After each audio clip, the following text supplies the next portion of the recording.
ప్రియమైన వాళ్ళారా, బాగున్నారా? మరొక వచనం ధ్యానించుకుందాం.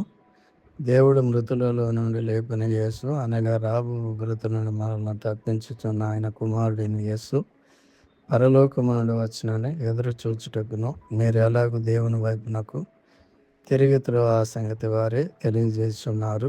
1 తెస్సలోనికైలు 1:10. ప్రభువైన యేసుక్రీస్తు వారు మొదటిగా మన పాపముల నిమిత్తము ప్రాణము పెట్టుటకు ఈ దుష్టలోకంలోనికి వచ్చి చనిపోయారు. మరియు దేవుని నిత్యమైన ఉగ్రత నుండి మనలను రక్షించుటకు పునరుద్ధానుడే తిరిగి లేచారు. అంతేకాదు, పరలోకమునకు వెళ్ళిన ఆ యేసు ప్రభువే మనలను తన యొద్దకు తీసుకుని పోవుటకు తిరిగి రాబోచున్నారు. ప్రభువైన యేసుక్రీస్తు వారి మొదటి రాకడలో విశ్వాసం ఉంచని వారు ఆయన రెండవ రాకడలో కూడా పాలు పొందలేరు. కానీ దేవుని ఉగ్రత వారి మీద పడుతుంది.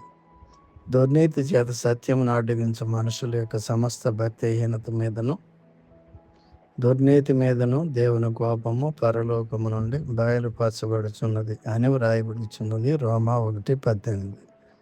మరియు నేను వెళ్ళి మీకు స్థలము సిద్ధపరచని యెడల నేనుండు స్థలములో మీరును ఉండులాగున మరల వచ్చి నా యొద్ద నుండుటకు మిమ్మల్ని తీసుకొని పోవదును. యోహాను 14:3. దేవుడు మిమ్మల్ని అందరూ దీవించి యేసుప్రభు రెండవ రాకడ కొరకు సిద్ధపరచునుగాక. ఆమేన్.